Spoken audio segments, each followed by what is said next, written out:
បាទជំរាបសួរពុកម៉ែបងប្អូនថ្មីចាស់ទីរាប់អានថ្ងៃផ្នែកបានដាក់ដែកមកដល់កប់ស្រូវបាទដល់កប់ស្រូវនេះដាក់មកទាំងភ្លៀងតែម្ដងបាទទោះភ្លៀងយ៉ាងណាក៏នៅតែឆ្លៀតដាក់ជូនគាត់ដែរបាទភ្លៀងខ្លាំងមែនទែនថ្ងៃនេះល្ងាចមិញចឹងពងតែរាប់ដែកសពគ្រប់អស់បានតម្លាក់ជូនគាត់បាទឥឡូវពងគាត់មើលចំនួនដែករបស់គាត់ចឹងរាប់សពគ្រប់អស់បានឃើញយើងតម្លាក់ជូនគាត់តែម្ដងបាទแล้วគាត់ពងរាប់ហើយ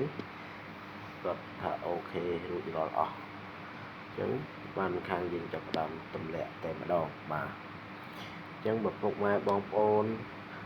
មិនថានៅទីក្រុងភ្នំពេញឬនៅតាមបណ្ដាខេត្តទេត្រូវការដែកអាចទំនាក់ទំនងបានតាមរយៈលេខទូរស័ព្ទ088 34 35 27 កុដឬក៏010 48 87 42ឬក៏07 កុដ21 55 21ឬក៏077 21 56 21បាទខាងក្រុមហ៊ុន OSN យើងខ្ញុំមានបោះដុំនឹងរលាយបាទមានដែកគ្រប់ប្រភេទនេះដែក E បាទដែក E 350បាទ E 350ពី10ម៉ែត្របាទនេះដែក E ចឹងមកពុកម៉ែបងប្អូនត្រូវការយកដែកទៅធ្វើ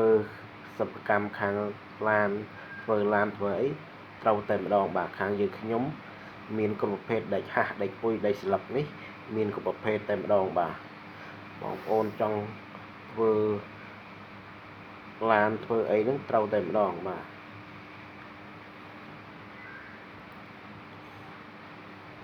នេះគាត់មកដល់ហើយកំពុងតែ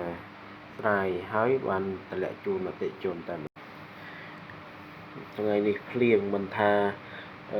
ឡានមកមុនក៏ភ្លៀងមកក្រោយក៏ភ្លៀងដែរបាទដោយសារថ្ងៃនេះអត់មានឡានស្ទូចទំនេរទេបាទអញ្ចឹងមានតែលៃឡានជូនអតិថិជនបាទមានតែឡានតូចអញ្ចឹងដាក់មក